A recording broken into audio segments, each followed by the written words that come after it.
자, 우리 어린이 여러분 안녕하세요. 반갑습니다. 2020년 여름 성경학교 유치반에 온 우리 모든 별내 어린이들, 또 온라인으로 함께하는 친구들 환영합니다. 우리 재림에 대한 이야기를 같이 나누고 있죠? 두 번째 시간 시작해 보도록 할게요. 이번 두 번째 시간의 기억절은 굉장히 짧습니다. 같이 읽어볼게요. 목사님이 한 글자, 여러분 한 글자 이렇게 한번 해볼게요. 그런즉 깨어 있으라. 다시 해볼까요? 그런즉 깨어 있으라. 자, 이제 천천히 같이 해볼게요.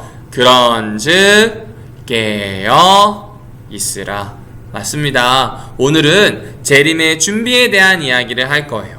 지난 시간에 재림의 징조, 재림이 오기 전에 어떤 신호가 있는지 살펴봤어요. 마치 비가 오려고 하면 그 전에 개구리가 울든지 할머니, 할아버지 허리나 무릎이 아프든지 이렇게 꼭 신호가 있는 것처럼 예수님이 재림이 있기 이전에도 사람들에게 신호가 있을 거라고 얘기해 주셨습니다.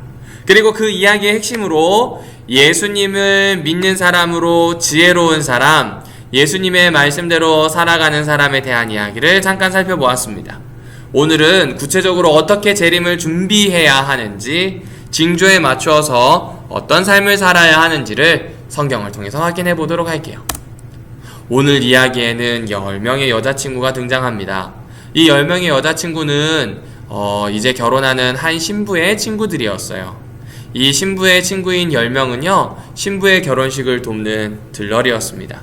들러리는 신부가 오는 길까지 함께 쭉 서서 결혼식에 신부를 쉽게 찾을 수 있도록, 신부가 돋보일 수 있도록 도와주는 친구들이 들러리입니다. 특별히요, 옛날 유대나라는 결혼식을 밤에 했대요. 그래서 이 밤에 신부의 집에서 결혼을 할 때 신랑이 신부 집까지 찾아오는 것이 어렵지 않도록 등불을 켜서 들고 신랑이 신부의 집까지 오도록 안내해주는 사람들이 바로 신부 친구들 들러리였습니다. 오늘 이 친구들도 똑같은 일을 하기 위해서 여기에 있는 거예요. 예수님께서는 이 10명의 결혼식을 기다리고 있는 신부의 친구들, 10명의 여성들을 통해서 재림에 우리가 무엇을 준비해야 하는지, 우리들에게 무엇을 요구하시는지를 이야기해주고 있습니다. 그것은 다름이 아니라요, 등불을 준비해 둬야 한다는 거죠. 신랑이 신부의 집으로 왔을 때 맞아들일 수 있는 준비를 하는 것이 이 친구들의 해야 할 일이었던 것처럼, 예수님이 이 지구에 오셔서 다시 우리와 함께 하나님의 나라로 데려가시기 전, 이 지구에 오시는 바로 그때 예수님을 맞을 수 있는 준비를 하는 사람이 바로 10명의 처녀처럼 이 이야기를 함께 듣고 있는 우리 어린이들, 그리고 저라고 하는 이야기를 해주고 계시는 겁니다. 그런데 아까 결혼식이 밤에 있다고 했잖아요.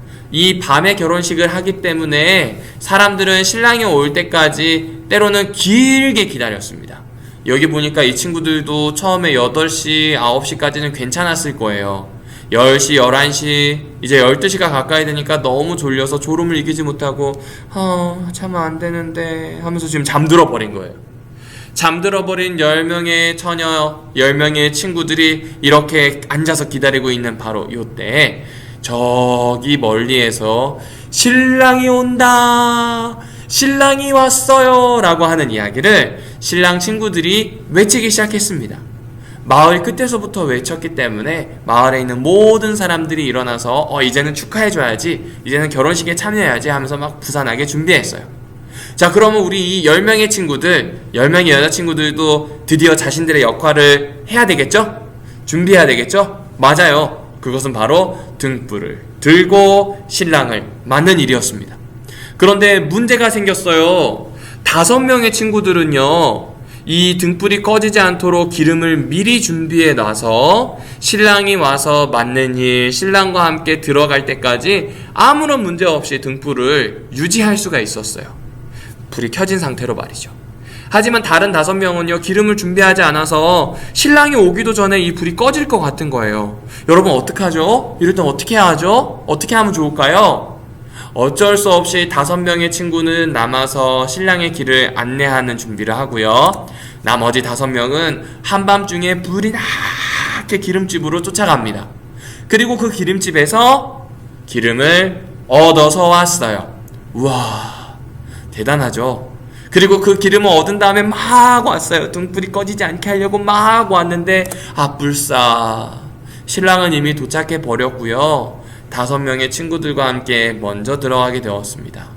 남겨진 친구들은요, 문을 두드리면서 문을 열어주세요. 우리도 신부 친구예요. 이제 기름을 준비해서 왔어요. 도와주세요. 이랬어요. 하지만 아내의 문은 굳게 닫혔고요. 아내도 시끄럽기도 했지만 이미 신랑이 들어왔기 때문에 초대받지 못한 사람들이라고 생각을 해서 들여보내지 않았다는 이야기입니다. 여러분, 재림 때에도 이와 똑같은 사건이 일어날 것이에요. 예수님이 오셨을 때 준비되어 있는 사람은 예수님과 함께 하나님의 나라를 향해 갈 수 있지만, 준비가 되지 않은 사람, 그리스도인이긴 하지만 준비가 안 된 사람은 그 재림에 함께 참여하지 못하고 밖에서 들여보내주세요 라고 하는 안타까운 모습을 볼 수밖에 없습니다. 그 이유는 뭐라고요? 기름을 준비했는가, 준비하지 않았는가입니다. 이 이야기의 교훈은 기름을 준비한 지혜로운 여인처럼 지혜롭게 살자는 이야기입니다. 마태복음에는요, 이 여인들이 미리 준비했기 때문에 지혜롭다고 했어요. 그럼 우리 친구들도 예수님의 재림을 위해 미리 준비할 것이 있을까요? 그것이 무엇일까요? 마태복음 7장 24절에 그 답이 나옵니다.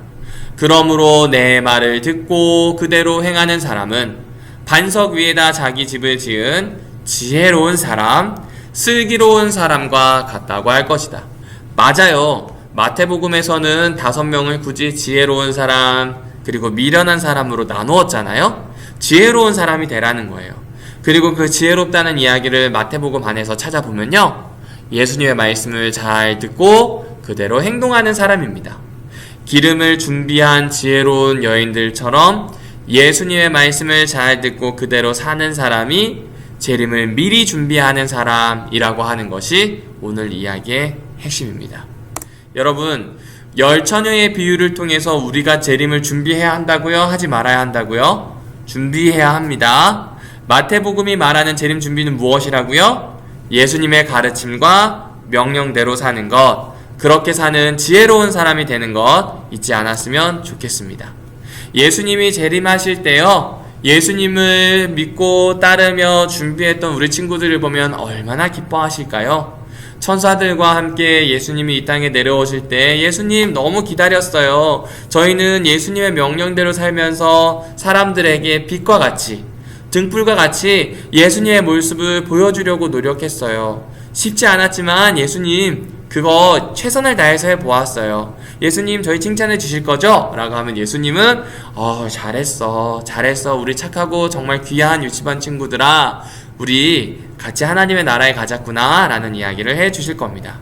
사랑하는 우리 어린이 성경학교에 참석한 모든 어린이들과 부모님 그리고 선생님들, 이 이야기를 듣게 되셨을 때 어떤 마음이 드셨을지 잘 모르겠습니다. 재림의 준비는요, 언젠가 하는 게 아니라 오늘 여기에서 바로 지금 하는 겁니다. 예수님의 말씀대로 살아가 보는 거예요.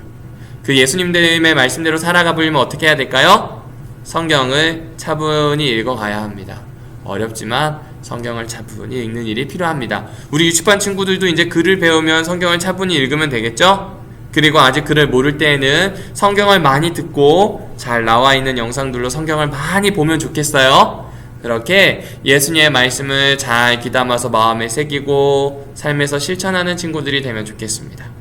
자, 이제 오늘 성경학교 온라인으로는 마지막 시간이에요. 토요일 오후 1시 30분에 우리 교회 본당에서 메인 이벤트가 있습니다. 마스크 잘 챙기고요, 손 깨끗이 씻고요, 그리고 교회에서 보도록 할게요.